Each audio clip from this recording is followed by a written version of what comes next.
La commission déclare que Lazarus Chakwera, le candidat qui a obtenu 58,57% des voix, a atteint la majorité requise. Tel que cela est apparu au second tour et est dûment élu président de la République du Malawi. Avec cette annonce, le Malawi se place en bastion de la démocratie en Afrique australe. C'est la deuxième fois qu'un pouvoir politique tombe dans le pays. À la suite des élections de 1993, le président Hastings Kamuzu Banda avait quitté le pouvoir après 33 ans de règne. Bakili Muluzi, membre du gouvernement Banda, avait alors été élu président.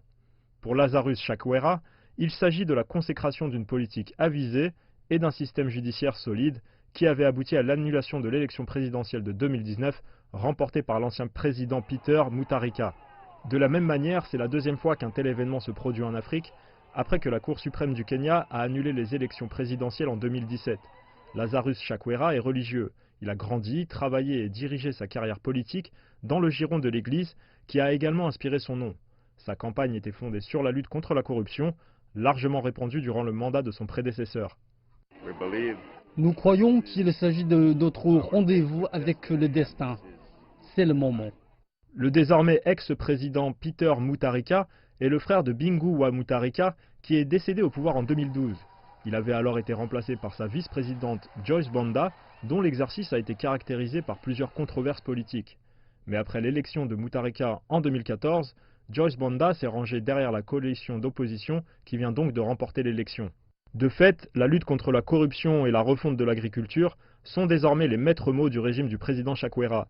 Selon le rapport 2018 de la Banque mondiale, l'économie du Malawi devait croître de 4,4% en 2019. Mais cela n'aura certainement pas lieu en raison des bouleversements politiques découlant des élections. Le Malawi fait partie des pays les plus pauvres au monde. Plus de 80% de sa population dépend de l'agriculture. La production de maïs avait par ailleurs augmenté au milieu des années 90 grâce à des subventions. Mais la corruption ainsi que des facteurs externes, comme le climat et les changements du marché, ont depuis affecté le secteur. La nation est également aux prises avec une inflation élevée et la propagation du Covid-19 a fait empirer la situation. Mais le nouveau président a affirmé avoir un plan pour apporter des solutions. Le président Lazarus Chakwera tire son nom de Lazare, une figure biblique qui a ressuscité d'entre les morts.